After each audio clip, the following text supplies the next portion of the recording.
within literally a few seconds now. So I'm just going to do a nice introduction for you, Beat. And we are live. Yes. So hi, everyone. This is Adrian here from Black Heart Red Spade. I've got Jamie with me on this call today. And today we've got a very special guest on. He's a macro trader, an FX trader, has been in the markets for literally as long as I've been alive, over 35 years. His name is Beat Nussbaumer, and apart from his skill in the markets and the fact that he's been a great mentor to me, he's been an even better friend. You know, he's someone whom I really look up to in a multitude of ways. We've had numerous amazing discussions about a lot of topics, and if you want to listen to someone who's got a very objective, no-nonsense, clear-cut view of the world and how to position yourself to make money from it or to even avoid getting absolutely trampled, Beat is your man. To give you a brief rundown, he started off at UBS. I believe it was UBS. Correct me if I'm wrong, Beat. Yes, it was. I think. So UBS in the year when I was born, 85, good Lord, that feels like a long time ago, all things considered. Worked at Goldman and at Morgan Stanley. So there are a few big names that he has worked with. And you know, he's got a wealth of knowledge. I'm so pleased to have him on the podcast, and I'm very glad that Jamie is also able to join us today because I know he's going to ask a few incredible questions. So without further ado, Beat, welcome. Thank you for being here, and the floor is yours, good sir. Hi, Adrian. Hi, Jamie. Very nice to meet you and to be do some catch up. It's been a while that we have been chatting together. So you know, I'm here, ready for all your questions that you want to throw at me. Yeah, go ahead, Jamie. I mean, thanks you very take much the floor on this one. Yeah, lovely. Yeah, But yeah, pleasure. Thank you very much for coming on today. I suppose the first, I mean, it was a lovely introduction. So thanks, Adrian, for that one. I guess the first thing that springs to mind for me is, I mean, over your career of 35 years, I imagine you've probably seen your fair share of regime changes and different dynamics in the market coming in and out. But I suppose from your perspective, you've got all this sort of institutional knowledge, and then also with everything that you're doing at the moment. How would you say that markets are different from 5 years ago, from 10 years ago, 15, 20, 25 years ago? What are some of the things that you've seen that have really been this kind of sea change? Or if nothing's changed at all, then nothing's changed at all. So I'd love to hear your thoughts on that. No, yeah, thanks very much for the question. It's definitely a very interesting question. I can tell you a lot has changed time and time again. You know, it's maybe I can go as far back as, you know, when I started in 1985. 1985, we were just a lot of spot traders. I started at UBS Zurich. I think we were like 40 spot traders in Zurich. We were, you know, had God knows how many traders around the world. So probably about 150, 200 spot traders, just spot traders. So our job was just in the bank market all day long. We weren't really very sophisticated in terms of, you know, macro knowledge or whatever. It was just trading. It was just, you know, pumping volume in and out of the market all day long. I think the only economic data back then we watched was the trade figures in the US. That was about the only thing, and we knew the dollar is going to go up or down 5 big figures that day. The rest was only really over time, and I think this is the sort of interesting growth process I had that sort of transformed me over time. It started off in 1987 where we had the equity crash, and you know, suddenly we learned, oh bugger, you know, equities matter to foreign exchange. Obviously, you know, the whole risk of, you know, dollar yen collapse, yen cross collapse, blah blah blah. And so that was sort of 1987. So we kind of go like, okay, you know, we have to start watching stocks, which up to that point no one in FX ever bothered to do. And that's sort of gone over to 1992, where we had the EMS blow up, where interest rates started to play a role, when we had these huge explosions in the front end interest rates, when the European central banks tried to defend the pegs on the EMS crosses. So that was the sort of next step to understand that if you show balances and the overnight rate goes to 2000%, you have a small problem. which is usually a problem that you find yourself in emerging markets, not in the developed world. But that was the really sort of high-end cowboy years of foreign exchange, huge volume, huge customer volume, lots of very large players, less on the hedge fund side, more on the state, government, central bank from Eastern Europe, central bank from Asia, very large players from there. That sort of led into obviously the 1998 Asian financial crisis. By that time, suddenly we're all being a little bit more sophisticated. We started to learn that other things, you know, I can just sort of sum it up as in correlations. And you have to watch rates, you have to watch equities, you have to watch credit, you have to watch. So we started to learn to really understand all the driving parts for FX, or at least the early warning signs for foreign exchange. So I would say it was the market that teaches us or taught us to get more sophisticated over time. At the same time, obviously, we got electronics into the market, which we didn't have when I started. That obviously reduced the head counts in terms of, you know, how many spot traders you need, etc. So that was definitely the first transition from less traders to more salespeople. So there was this sort of, this happened probably in the 90s. And that sort of transformation never really stopped as technology started to increase. The next big shift, and that's where we sort of get to more present days, has been maybe in the last 10 years of the electronification, meaning more EFX, more algos, more banks using the e-platform rather than traders. So even these days, you may only have 5, 6, 7 spot traders in large US banks or continental banks. That's all that it needs. The rest goes all through the platforms. And then we had all that is, you know, the sort of follow-up from the 2008 crisis where the regulators started to clamp down, banks started to withdraw from taking risk. That's when I left Goldman Macro Prop, as obviously the Volcker rule did sort of close prop shops in that sense. And suddenly you were left with less players in the market, in a sense that before you had, every bank had 20 guys that hit the bid in euro for 20 or whatever. And you suddenly now you have hardly these sort of players where when a story hits, you get like, you know, God knows how many manual traders involved that buy or sell the stuff. So suddenly the dynamic in the market has shifted, meaning everything is algo driven. Yes, there are some headline reading algos and you get a quick dip or rally on whatever headline there is.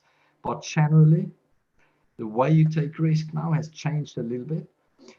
The market still goes, and that's my firm belief, macro leads to, continues to rule, which means the price will go from A to B no matter what. But what has changed is how the price goes from A to B. And that needed a lot of change in my trading strategy, a lot of change in how I approach the market, how I build up risk, which is a lot in smaller clips than it used to be 5-10 years ago, because there is just this market that is algo driven. If you suddenly get a squeeze, the squeeze goes a bit further than it should do normally. But that's just as algos hunt the market. So I would say I've become very sophisticated in a way in my journey, which is we learned the stuff that we needed to learn as we suddenly realized it matters. The other big change, especially in the last few years, is electronification.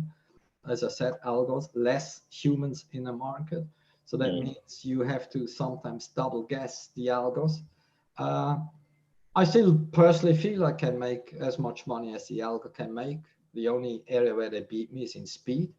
I don't necessarily think they beat me on, you know, the narrative, the macro, building the view, and so on and so forth. But you have to be more patient these days because it takes longer for the market to react. The market, you know, especially on the equity side, sometimes doesn't look at the story, even though we know there's a problem end of the week. The market only focuses on it when it hits the headline in the face. So you have to, you know, the way you trade your risk has changed a lot in the last few years. And I think that's just, you know, the major change out there in the last few years.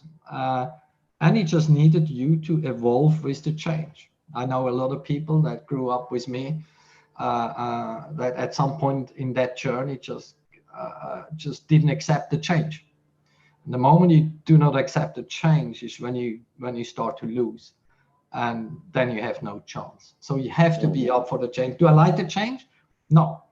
But there's just two options: accept it and move on, or don't accept it and stop. I decided to accept the change and continue. Yeah. No, it's very Darwinian, don't you think? What's that? It's very much like, it's very Darwinian, like adapt or die, based on the way you just described it. To be honest, it is, because I remember I was running global FX in one bank, which I don't want to name now, because otherwise you can look up who the trader is. That trader would sit there with his EBS keyboard, and he would ARB dollar Swiss, euro Swiss, and euro dollar. And I just tried to tell him that's the past. you now have EFX systems that are very efficient in figuring out what the growth should be. There's no ARB, right? And he tried and he was not making any money. And I said, listen, it's not that I want you to kick you out of your old habit. It doesn't make any money, right? If you make a lot of money, you could play, arbitrage for the next 50 years, but it doesn't work.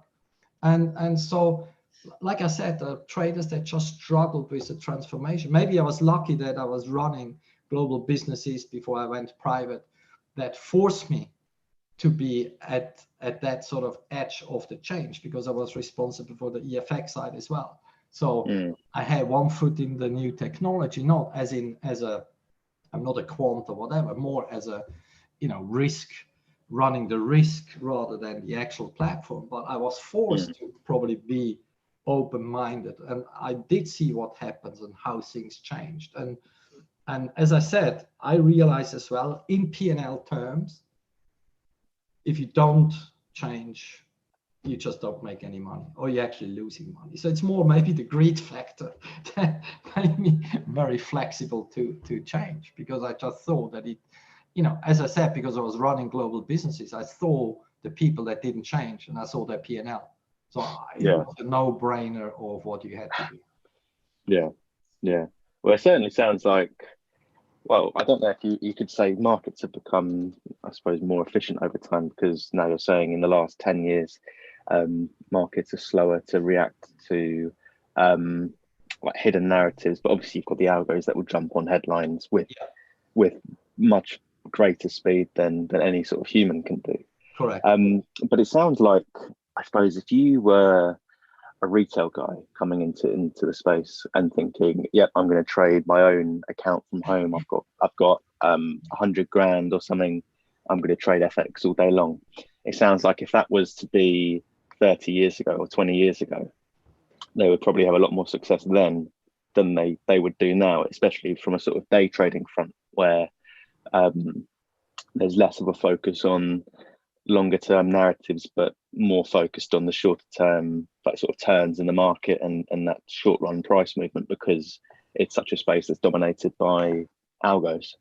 Yeah, to be honest, I would totally agree. And I would maybe add to that another change, which is not to do with the market itself, but just how the world moves. When I grew up in FX, we had 5 to 7 years economic cycles. Now, if you look at it, we can have 3 cycles in a year, right? Yeah. And so I think this is what you're alluding to, and which is absolutely correct. Private guys 30 years ago done a lot better, as long as they had the one thing that every retail guy needs, which is discipline and risk management. Because obviously the moves back then, the daily moves were a lot bigger, but if you had to stop and, if you did risk manage properly, you always had a second chance. Right now, you don't have a second chance.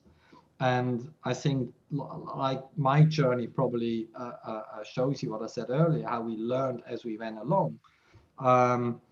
This is now at a level where the average retail guy has no chance if he doesn't seek any help. As you know, I'm tutoring as well. I had quite a lot of students in the last many years. And this is not me trying to sell any course or whatever, because my main business is trading. No, promote yourself, Beats. I mean, that's why you're here. Right. Feel free to. Reality is, if someone is serious about this, and if especially if someone is serious about to try and make this as a new job, as a career change. You know, this is like a sportsman, you know, or you're trying to learn to play the piano. Yeah, you can do a bit of safe study and you can hammer around on that piano a little bit, and you know, at least you may manage to play a melody which you weren't able to before, but you will never be a good piano player. A sportsman, why do they have coaches? Why do they, you know, because you need them. If you want to excel, if you want to become good, you need help. I'm not against self-study. It's a good sort of thing if people try to do that, but it takes years and years and years and years. And the key problem of retail trading is, and that's one reason why they fail, is underfunded accounts. Most retail have too small of accounts that even, you know, as the problem is, you only get better as you learn, and you only learn when you lose money. Yeah. But as they go along with their trading, means like they draw down the account too much by the time they learned. Meaning, even if they learned stuff, which by that time they still didn't learn enough, but they learned some. But it's not enough to then get, you know, then you have to get the account back to where it was, not to even speak about actually starting to make some real money. So reality is, you need to seek help. You need the professional that at least gives you the cornerstones of how to do this, what to watch, how to manage your risk. You know, most of them have too big of a risk. They don't understand risk, so they usually trade too big. You know, obviously no plan, no risk management, no discipline. So obviously there's a few of those things which is a kiss of death anyway. But even beyond that, let's say, even if someone had a good risk management and a sort of idea of how much risk they should run, there's just no chance. You know, these markets are complicated. You do need to understand what to look at, correlations, carry, a lot of all these other things, crosses. And then you have to learn the narrative. And I sort of try to explain to my students right now, in my eyes, there's a difference between macro and narrative. Macro is just the big thing, right? Where we sort of have our general kind of views, bullish or bearish. But the narrative is really something that is not new, but newer, where we might have like 3-4 stories that dominate the day or the week or maybe a month or two. They might not be the true macro reason, but they are the sort of key stories the market is watching for a week, for 2 weeks, for 5 weeks. And so you need to know your narrative. You need to know your 3-4 key stories. You need to know, okay, today story number 4 is going to be number 1, and story number 1 from yesterday is going to be number 3 today. So juggle around the sort of what is important on the day. And you know what? No one is going to get that overnight, but it's a journey. But they need to get a chance to actually start knowing what to look at and when to maybe stay out of it and when maybe to get in. And to be honest, 90% or 95% of the students I had, once you lift them out of that retail world into what I call more institutional thinking, and when you give them these sort of pillars of what actually is important for foreign exchange, they suddenly go like, oh, yeah, wow. You know, they almost get scared in hindsight that they've been trading without all that knowledge. Yeah. And, you know, is there the guy out there that can do without? Yes, there always is. But on balance, like I said, if you just trade to make a little bit of extra money next to your job, fine. If you want to be a full-time trader, seek help. You can't do it on your own. No chance at all. I agree with you on that one, 100%. It's exactly as you pointed out, that you can't learn to, for instance, let's use another example, drive. You're not just going to get into a car and drive or know how to drive without some form of instruction. Correct. And yeah, you can go on YouTube and you can check out a few videos and you can get a basic idea. But as this baseball coach from many years ago called Yogi Berra always said, in theory, there's no difference between theory and practice. In practice, there is. And this is an exact prime example thereof. And yet, you know, one of my question is twofold. You know, Jamie alluded, Jamie asked you earlier about the account sizes and all that, and you said that most accounts are underfunded, which I definitely agree with you on. First part of the question is, how big does a retailer's account have to be on average to actually stand a fighting chance?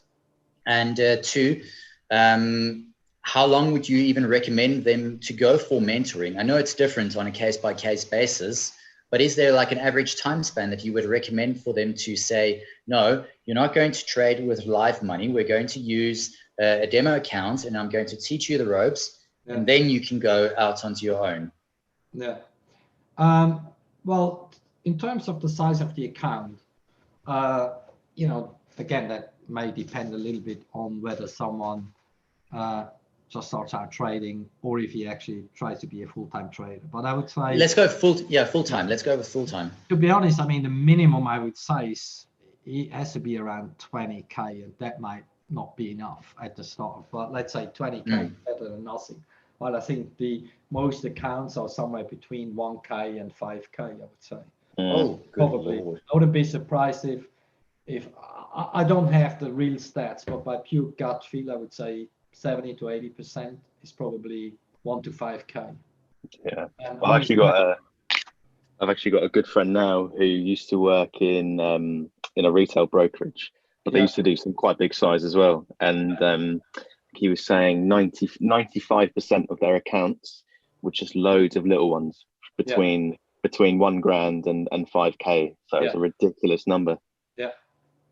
No, to be honest, that wouldn't surprise me. And to be honest, that's why I say someone with a 1 to 5K account, maybe if he's lucky and he's kind of learns the ropes, maybe he can make a little bit of money to buy himself whatever, a new iPhone or whatever. But it's never going to be money as in richness as buying a Ferrari or buying a Lamborghini. You can't forget it. So I would say the Lamborghini. 20, 25K, but even that needs already to know a lot about trading to make that work. But I don't want to say you need 100K. Well, the bigger the better, no doubt about it. In terms of duration, what I do is my courses are 3 or 5 days. They're like, every session is 3 hours. That's half a day. So let's say 3 days, 18 hours, 5 days, 30 hours. This is really putting in the groundwork to elevate them to a complete new level. That's intense one-on-one stuff. And obviously I'm always around for, questions down the road. But that, and I do that at 1 session a week. Meaning, so if someone is doing it, it takes them 2 to 3 months, depending on, if you go through the 3 or 5 day. That's enough time to sort of have a 3-hour session, learn something new, go away, observe it for a week, because the most powerful thing is, when we talk crosses or correlation, like risk on, risk off, if they then go away and see, the Dow just dropped 500 points and all the yen collapsed. So it's very powerful for them then to go away and actually start to observe the stuff we talked about.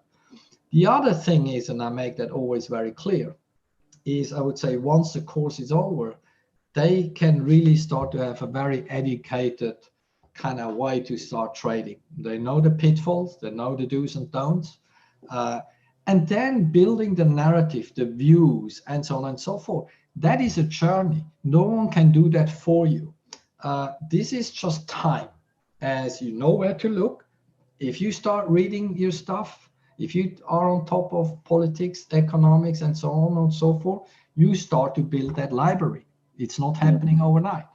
If you want to do yourself some good, you definitely go a little bit, at least a few months into the past, read a few of, every central bank these days has a website. You can look at the last few policy meetings just to sort of educate yourself around the macro side as well. And then the rest is really as you go along. You will learn as you go along, as I did. My library, luckily enough, is now 35 years old. That means, like as you mentioned earlier, I've seen a lot of stuff, and that's in my brain. And maybe talking about brain, this is maybe a very important point to make for especially the millennials. And I know I had a few discussions with Adrian about this. But the people think they don't have to learn because you can all Google it.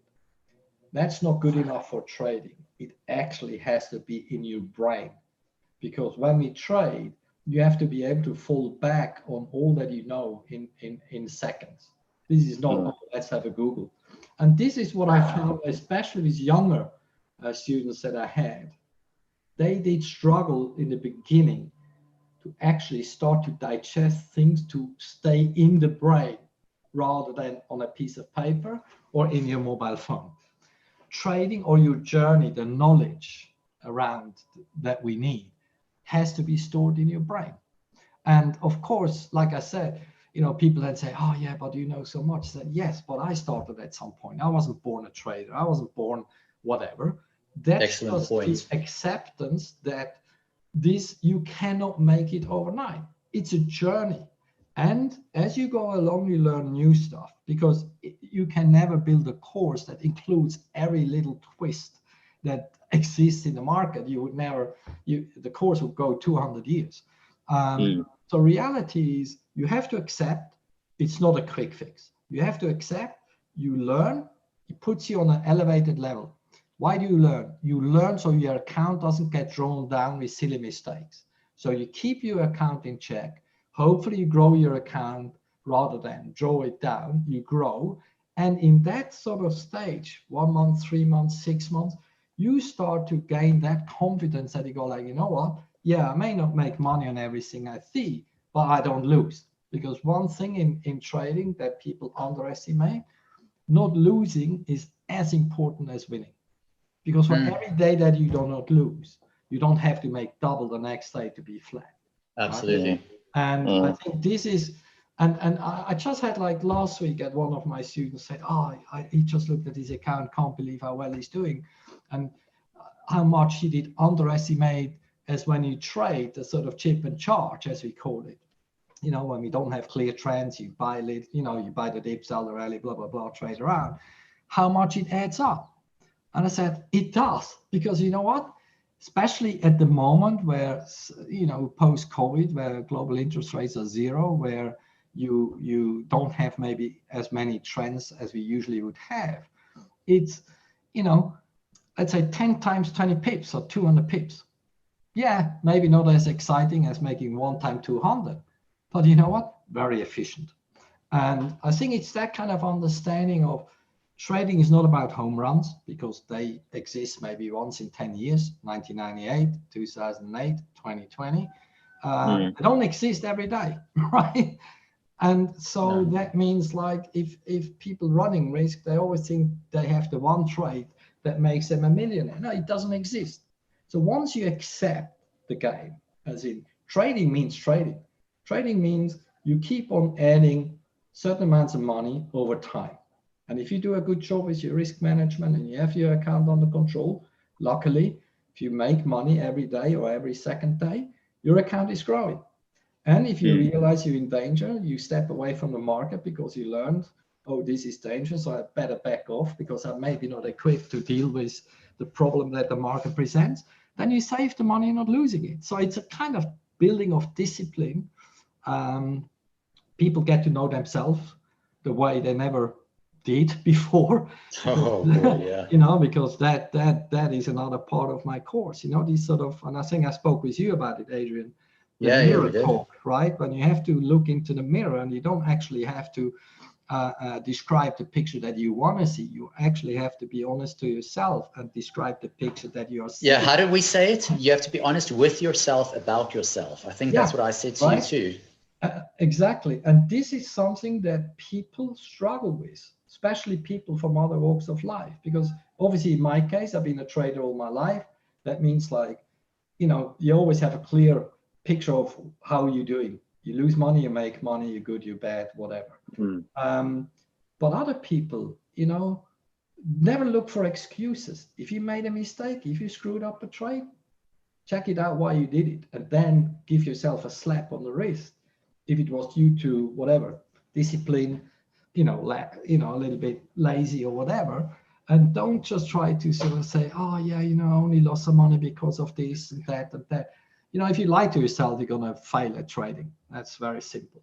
You have to be honest, and if you've done bad on the day, you have to give yourself a talking to. And it's okay to make a mistake. It's not okay to repeat it. That's really what trading is. The quicker you learn that, the better you will be doing, because you know what? If you repeat the same mistake, the outcome is going to be the same every time. It means you lose money. As simple as that. I think trading is one of those professions, Beat, where you cannot be naive. As you said, it's okay to make a mistake. And most of the time, mistakes are made out of ignorance. Let's be honest. We're all ignorant about some things. You know, it's impossible for us to know everything that is always available in the market. But being naive, that is never okay under any circumstances. Absolutely agree. Absolutely agree. So really, back to sort of sum up your question, as I said, the journey never ends. But I would say, if one of my programs, as I said, takes 2 to 3 months with a lesson every week, you are in a pretty good spot to go out there and not get run over. And then comes your journey, which means, and I'm a big believer of that, the more you put in, the more you get out. That's, probably true for every job, but it's definitely true here too. So there's no get rich quick scheme out there. It doesn't exist. Speaking of which, we see so many of them in the marketplace, and I'm going to be honest with you, I actually find it offensive to guys like us who genuinely wants to do well, who genuinely want to do well at trading or want to give people the correct information, because my God, Beat, I cannot even begin to tell you how many times I've been asked the question, okay, so if I invest $1,000, will I make 10,000? Or how quickly will I make 10,000? And it's like, how could you even ask me that question? Or, oh, I see this guy drives a Lamborghini. And when I hear that word Lamborghini, I just think, oh, no. Oh, yeah, that's why I used it before. Yeah. But it literally is a case of, oh no, and I'm sure JB, you would agree with me on this one too. Every time I see a Lamborghini on some coach's website, I just think, scam. Yeah. Well, to be honest, I'm not sure if you saw it. I think I wrote a scam alert about 2 months ago. Yeah, you did. That topic. And I think it got about, can't remember, 20 or 25,000 hits. So, what I give up, like years ago, I commented on their site and just called them out. I just got too tired of doing it. So what I do regularly is I just send out the scam warning as an own post rather than attacking people directly, because that's always tricky. When you like a tutor or whatever and you attack other people, people could easily say, oh yeah, of course he's going to attack the other guy because he wants to, blah, blah, blah. So I just actually try to warn people. And you know what? People that pay $5,000 for someone like that, in a way, deserve it if they do no due diligence and are stupid. To be honest, I have a call with every student that is interested in a course. And funny enough, that's a two-way call as well. They have a chance to get to know me, see whether I'm really the guy that I claim to be. On the flip side, I check them out because I really only tutor people that I see they are genuine, that want to learn, they don't mind to put the work in to learn. The last thing, and that's why I always said, be aware, I do not offer you a get-rich-quick scheme. If you think you do a course and you're going to be a millionaire in 3 months, you should not be doing the course. And so that's why most people that I tutor are actually becoming friends, and they become market friends. And I speak to, each of them still, even people that done the course in 2017, 2018, I speak to them. And so that's where the enjoyment for me is coming from. Trying to pass on, I can't do it for free because it's my sort of time. And you shouldn't. You should never do what you do well and give it away for free. No way. I'm probably not as expensive as many people out there, but to be honest, I enjoy it because I see it that this sort of brain power is leaving the city. If I talk about the city of London, where a lot of the old guys are out because of, economics, in the sense that, we had the juniorification where the copy paste guys from that come off the university are a lot cheaper than the guy who's been in the business for 30 years plus. So we lose a lot of that in the city. And probably, it may be, I hear the same from other businesses or other industries where the guys that really know the stuff are kind of, not in the business anymore. And so that's why I just feel, because I have people that call me up that work in banks that sometimes need help. And how stupid is that someone that works in a bank has to call me up for help? He should really be able to find the help internally, right? Well, it's good for me, but it's a bit sad, and it's actually a dramatic warning sign of where the industry is heading in terms of, knowledge, professionalism, blah, blah, blah, endless to think about what I try to say, but it's worrying. Let's put it this way, very worrying. Go ahead. No, it's Go ahead, interesting. Jamie. So I suppose we've spoken a bit about the past and different market dynamics, but I suppose that's actually a really interesting point that you raise about the actual industry itself, and less so, I suppose, looking at a market in a sense, but actually looking at the city as a whole, City of London as a whole, the people who are in there. I suppose, I mean, you've been around long enough to see, I'm sure, a few people come and go and blow up and do very well. I suppose, how do you see the next 5 years playing out? And I know that's a difficult question to answer because there's so many things that could happen. But I suppose Brexit is a big one, where people say, "Oh, the city will be decimated." But then, I suppose on the flip side of that, I suppose if Europe doesn't have access to the city, then their financial centres will be decimated. I guess it's a tricky question to answer, but how do you see the kind of dynamics of the city changing over the next 5 years? And I suppose leading on from that, how do you see, markets changing over the next 5 years, say? Yeah, that is indeed a very difficult question. To be honest, the one thing I think, and especially when I look back at my sort of 35 years, the changes didn't come abrupt, as in, oh, tomorrow everything is different.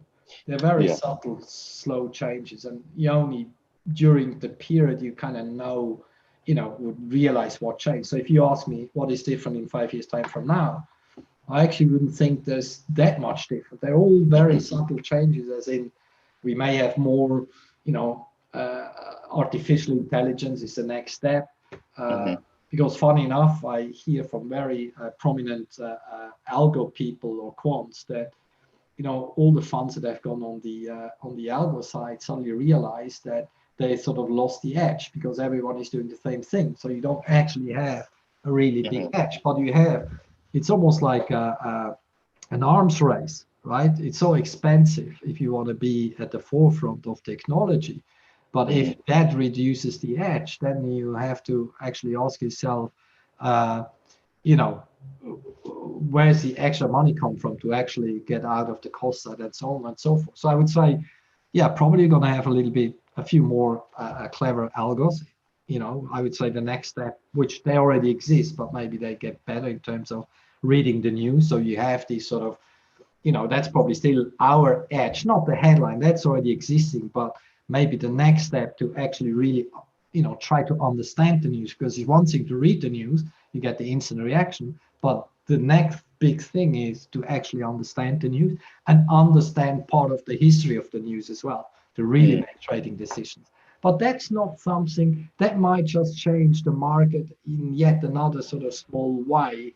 Not that is like a monster change that will revolutionize everything. The next big thing, if you believe in Raoul Pal, is obviously on the crypto side, which I don't share his optimism of where this is going, but that's a different story. Neither do I. But it's undeniable that crypto is the next thing, but I still don't believe it's the next thing in the way that people believe it is, because in my opinion, Bitcoin and all this is more a religion than anything else. It's not real. Oh, never offend a Bitcoin fans. Bitcoin. Oh my goodness, I made that mistake once. Oh, bore the brunt of that. So reality is, and there is those people who say, like every central bank is going to do one and this and that. Yeah, that's possible, but that doesn't mean Bitcoin has, they only say it because they think that Bitcoin is a lot higher. People forget one thing. The central banks may introduce a cryptocurrency more for a transactional reason, not for, any kind of, fiat money is done and dusted kind of reason. So, but the next 5 years, I would say not much changes, other than the market might become a little bit more, even more technically advanced. But I don't think it changes much of the dynamic of the market.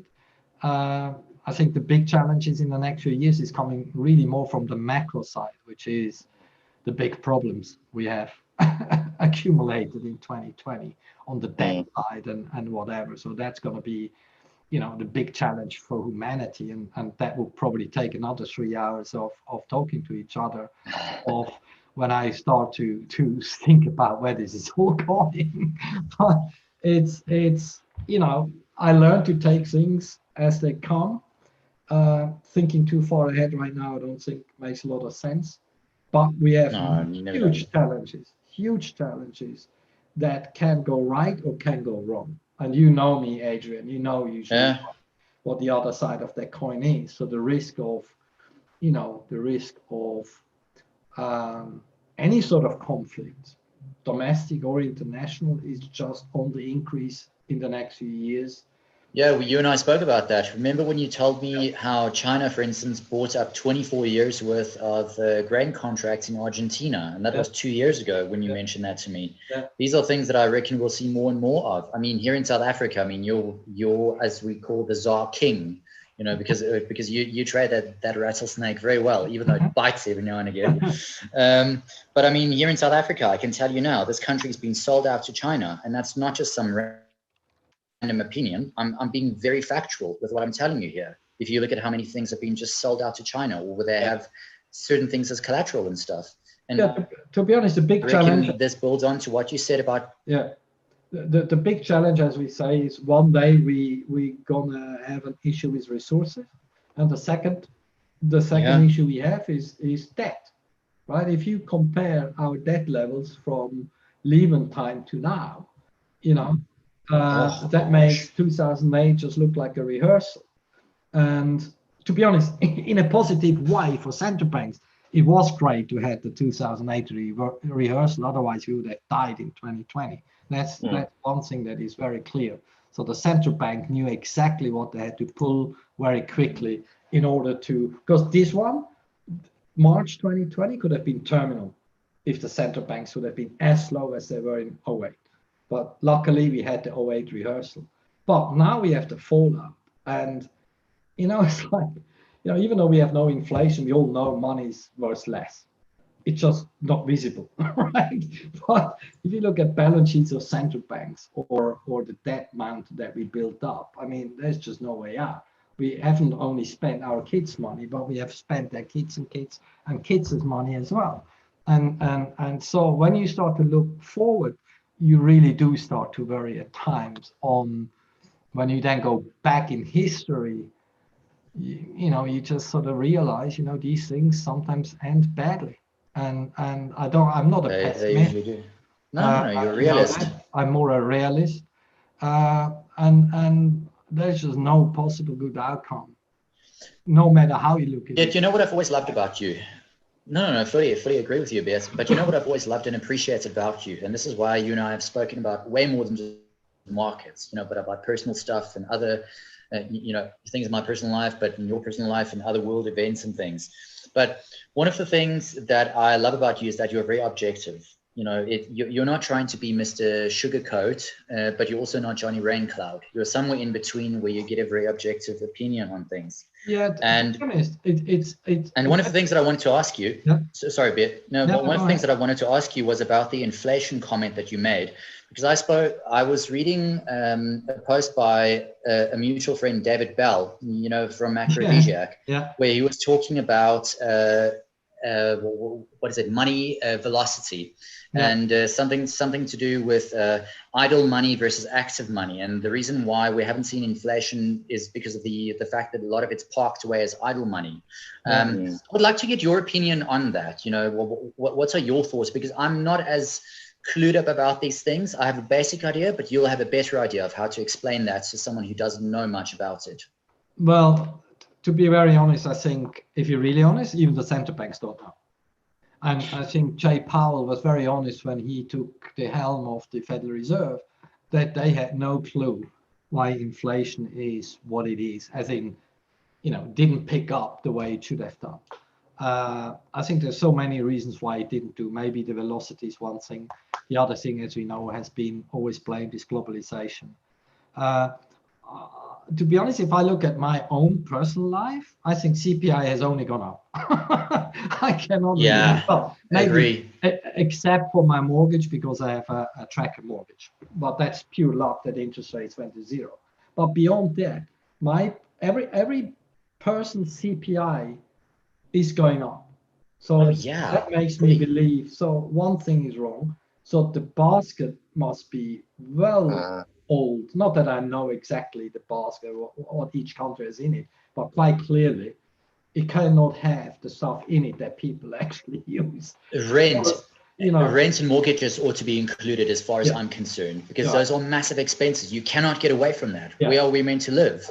And so reality is then I have a very silly explanation, which I always find myself moaning in the shops, is shrinkflation. Oh, stealthflation. Yeah, I love that one. So shrinkflation is, who knows whether this is one of the additional reasons where everything gets smaller for the same price. Price doesn't go up, so it doesn't notice on inflation, but you have to buy two, right? To get the same amount what you used to buy. So look at toothpaste. Yeah, anything, really, anything. So to be honest, I think this whole inflation question is, you know, it's doing my head in. And when we look at 2008, the QE, if you look at 2020, and maybe that is why gold starts to lose a little bit of its shine right now, because, you know, we all been bullish gold, we all been long gold, and it just, yeah, it had its move as it does, but now it's suddenly kind of, you know, off the highs, and you start to wonder, you know, instead of inflation picking up, it's actually decreasing, right? Headline inflation, core CPI last week from the US, 1.6 versus 1.8. So how is that possible? So what we've realized now is, and let's be honest, the only reason central banks have done QE is to try to reflate the, you know, through the equity market. And in the US, that works very well because it creates the 401k, creates a sort of good feel factor for the consumer. That's about all it does. And it makes the top 1% even richer. But that's another topic.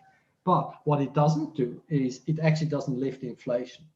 I think there was an interesting piece, Jens Norbrick, which is the founder of Extante. He was a European economist at Goldman when I was at Goldman.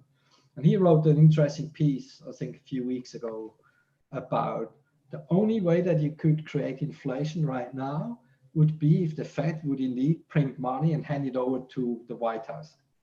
And the White House takes it and starts with the massive, you know, God knows, $1 to $3 trillion infrastructure project to actually really create the direct link from QE or printing money to actually spending the money to actually create the demand or create the acceleration in the economy. Everything else, I think, to be honest, I'm not the deep down expert in all the components of inflation. I'm just pretty much just watch the data and don't think too hard about it. Because reality is, like I said, Powell was very honest, surprisingly honest, that the central banks, why do they do all this review? Because they don't know, right? The Fed has done the review, they come out with, okay, let's go to allow, you know, average inflation, as in, okay, we're not going to hike rates if we hit 2, you know, we allow an overshoot to 2.5, and they sort of try this to be a bit more forceful forward guidance to try to lift inflation expectations. The ECB was on the other side, they tried to be upbeat and no one believes them, and actually CPI is heading in the wrong direction. For the last, I can't even remember if they ever met their inflation target since they exist, right? So there you ask a question where, you know, the euro started in 1999, it's now 2020. As I said, don't hold me to that, but maybe they have met the inflation target once, but they never really did. And so this is a question that is not just new now, it's going on for like 20 years, right? And we can all find a reason why, and maybe it is globalization, which no one really priced into, that every you can buy everything cheaper the next day if you want to. That's a good point. Somewhere else, right? I don't know. Maybe maybe it stops when we finally have found there is no cheap producing country in the world anymore.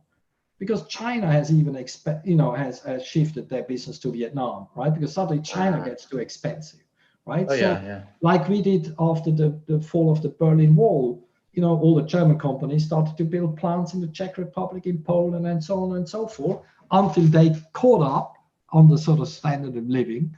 Suddenly wasn't that cheap anymore. So we just basically gone anywhere where it was cheap. Maybe we reach a point where there is no country left that is cheap.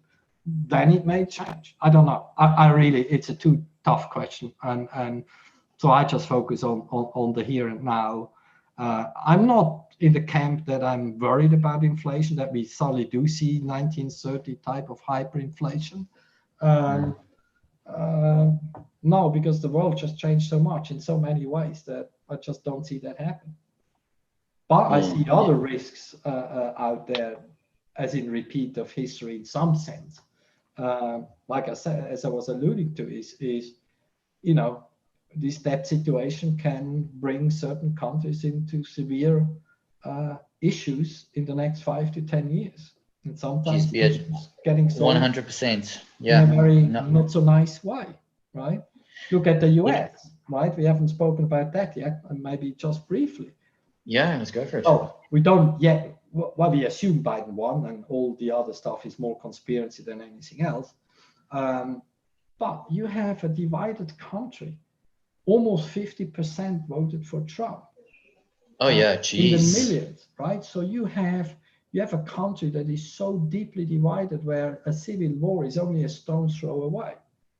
Almost unthinkable, but it's reality. Do you think that there is a reasonably high probability of that? Because I think, based on what you said, there could very well be one. To be honest, and this is now not for me. I've been reading some experts in the US. There are some people that say it's not a question of if, it's just a question of when.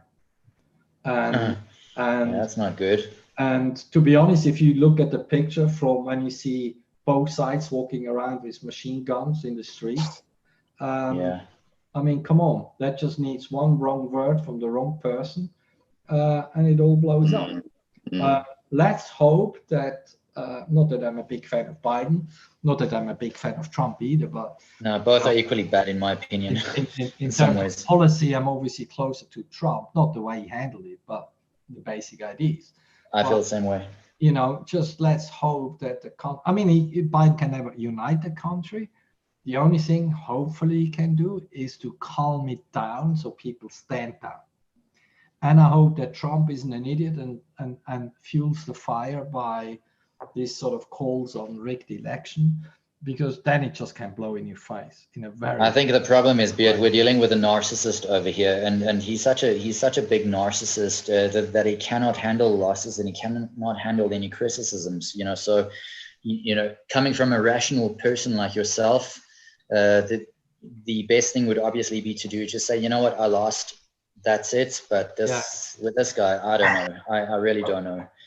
I just one of my biggest fears, for instance, is that, when you were talking about debt and that the way that the US is going, but also the world, we've almost come into, do you not think that we've almost created a situation where we have this big dragon that has to be kept on being fed all the time? Otherwise it's going to chew us all up and swallow us. Yeah.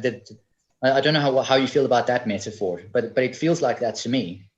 Yeah, to be honest, this is like and that's why I just want to maybe quickly say something. When we talk about these dark things, I just want to say, and the reason why I talk about it or why it's on my sheets is I'm a risk manager. I'm a risk taker, and if you're a risk taker, it's part of your job to think outside the box.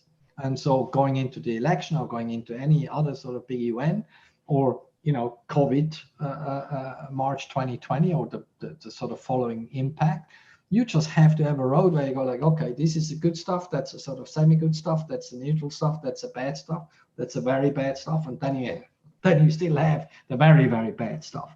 And as a risk manager, you just have to be aware of the potential tail risk. So, for example, on my sheet is China and Taiwan, for example. I still have Hong Kong. I have still Hong Kong on my sheet in case of Hong Kong is really going down the drain, which would be probably an event that is far larger than Lehman. And China eventually is going to invade Taiwan sooner or later. That's just a given. Yeah. It's a question of time.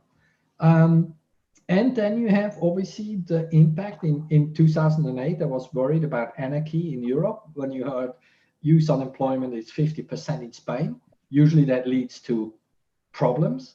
Luckily for us, the millennials are more worried about that the iPhone is charged than going on the street to demonstrate.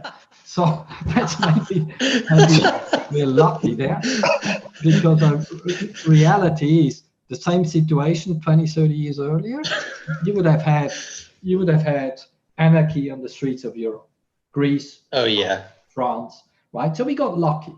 But just because we got lucky in 2008 doesn't mean that we're going to be lucky all the time. And now what happens now is, and that's why I'm such a strong opinion that monetary policy has to be at the end now. This is now about fiscal policy. Wall Street is fine, the Dow is 1,000 points, right? Wall Street doesn't need any help. I'm so glad you said that. Right? I'm so happy you said that, Beat. What we need now is just very targeted fiscal policy. And fiscal policy, and to be honest, for once I dropped my sort of moral hazard and all this stuff we talked about in 08, because this situation is of non-fault of any individual business that goes bankrupt because of COVID. So for once, there is no room for moral hazard. The job of government now is, even though that we borderline at risk to talk socialism, but right now is the job of government is to make sure that we kick the can down the road, so each business, each individual kind of survives this very difficult time. And hopefully, like into 2021, we find the recovery starting, and we kind of can drag along people long enough. I know you can't save each individual job, that's literally impossible. But so forget central banks, they're done. Right? I know they're still going to tweak, but they just do that for, to tick the box. Reality is now it's fiscal help. And if we can get people over the line in the next 6 to 12 months, then that may at least reduce the risk of us having a real, whatever. Fallout. Inequality issue or, whatever. But the reason maybe, and that's where maybe it was wrong in 2008, is in 2008 people still had enough to lose if they're gone onto the streets. After COVID, I'm not so sure about that. There's a lot of people lost a lot of their livelihood. Let's not even go into that. I can tell you stories that are horrific in terms of people who were very well established, who lost literally, I kid you not, everything this year. Yeah. Literally everything. And so really, again, now we're getting into a territory of not knowing, but I'm just saying it's part of our job to at least point a picture that, the positive one, but be well aware of the signs when things actually gonna deteriorate. But then obviously we can argue we have a different problem than just to decide where the dollar is going. Because then it's a lot closer to heart. But it's part of the job, and that's why these conversations at times are important to have, to understand where situations like these can lead to. We don't hope so, but it could, right? But no, 100%, Beat. 100% agree with you. And sorry to interject there. It's just because I just wanted to build onto exactly what you said. I'm currently reading this book by a guy called Nassim Taleb called The Black Swan, the impact of the highly improbable.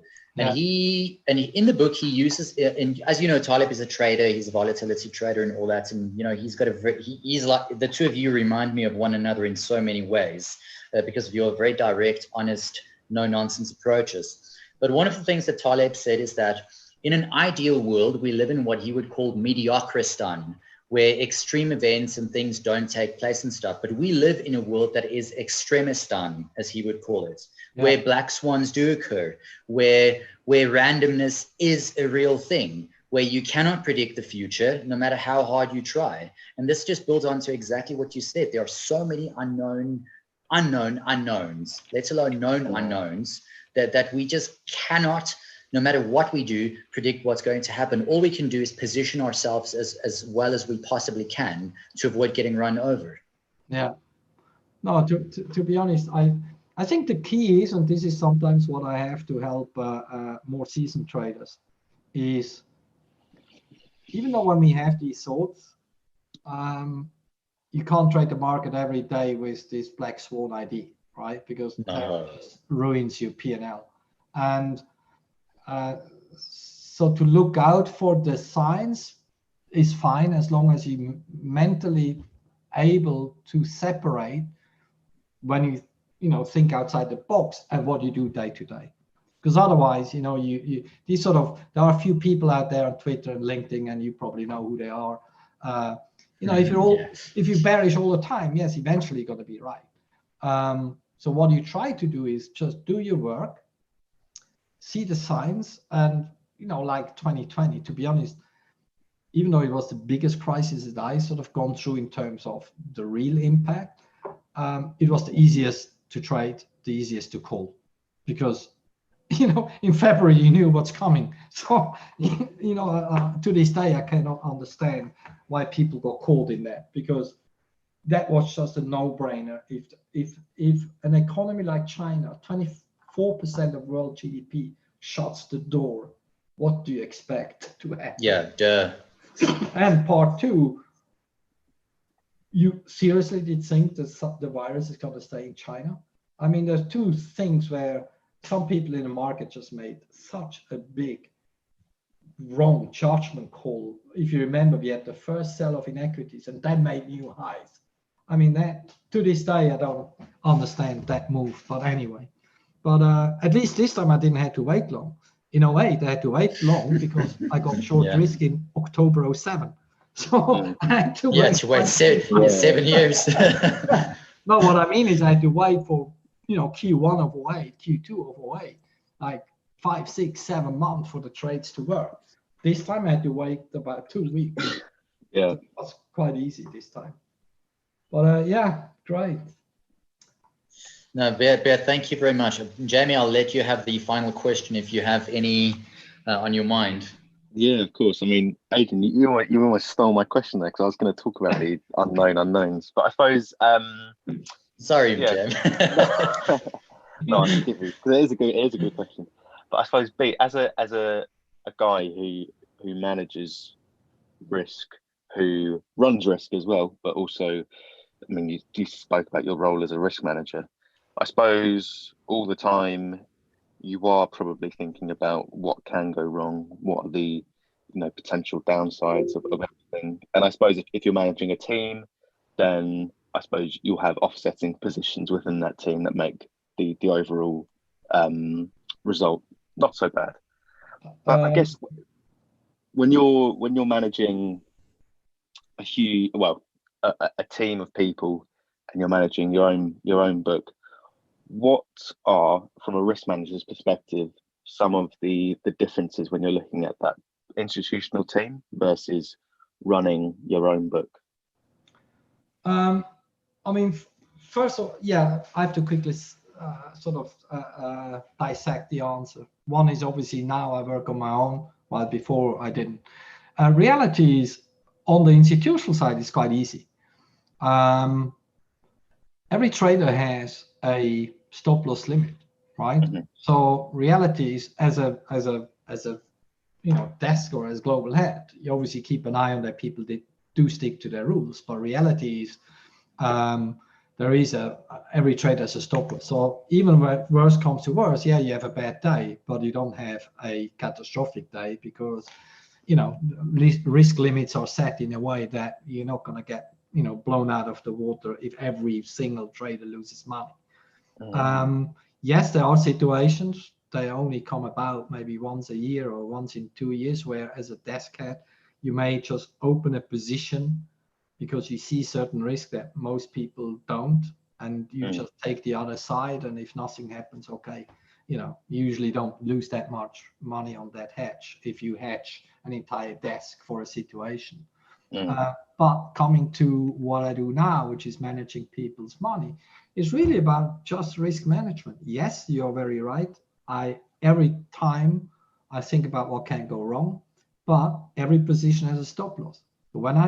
So the big thing, and this is what I do in my training as well, is planning. My risk is planned. That means the moment I get bullish something, I go into chart, look at my levels, look at where I'm gonna buy it. And every trade has a stop loss, a level where you have to admit, you know what, it's not working. So that's a bit different than what we said earlier about the black swans and whatever, because we don't have a black swan every day.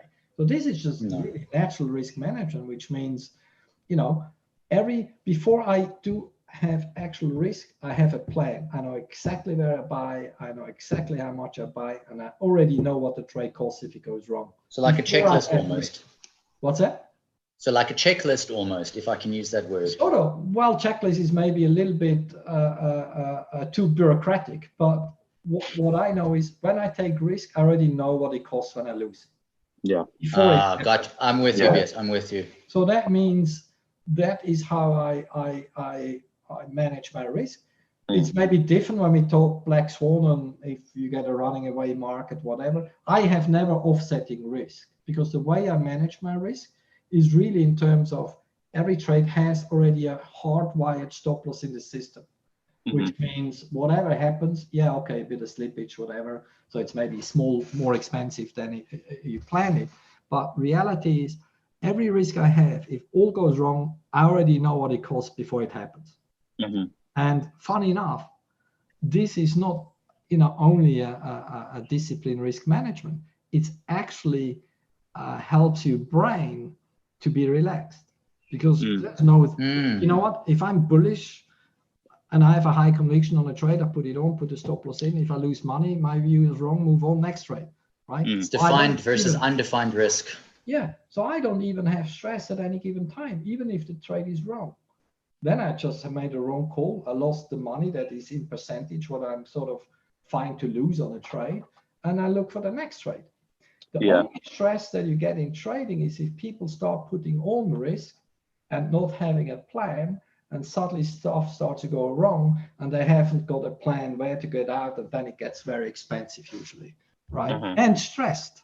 I have no stress whatsoever, because as a trader that trades 10, 15, 20 hours a day all his life, you have to reduce those stress factors that are absolutely useless, because it's absolutely useless to have a stress factor that is linked to, I don't know where my stop loss is, right? I don't know how much money I'm gonna lose.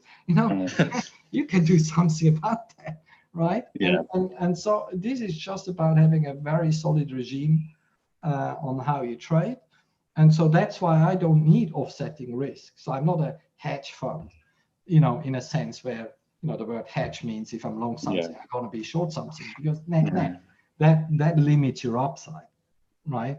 Because if you're right, you don't want to limit your upside just because you have some hedges on in case you were wrong. Well, if I have to put on a hedge, that means like I'm not really having a high conviction on my original risk. So I shouldn't have it. But that's just, a personal thing. That's how I trade. Doesn't mean like, it's right or wrong, but it just works, Yeah. So I suppose, it's probably a product of the time, the first bit of my sort of like trading career, quote unquote, would be, so I had some positions around crude oil earlier this year. And so this is kind of what drew me into like using options and as opposed to outright contracts. So I agree with your points on stop losses, and I think of course they're an exceptionally useful tool and help you have that peace of mind to define your risk, because you know that your entire order is going to get filled because it's just a market order, no matter the price slippage and whatever. But say you've got that, and yeah, this comes under Black Swan event, I suppose, but I think it's because it's like scarred me so much because it happened so early on when I was really looking at markets. Say you've got crude oil trading at 40, 41, 42 on the Friday. Yeah. The weekend comes, the market closes on the Friday evening. Over the weekend, you had Saudi Arabia and Russia announce their price war. Sunday night, everyone's really nervous. Everyone's talking through the weekend. Where's crude going to open in the morning? on Sunday night rather, it opens at like 30, so it's down 25%.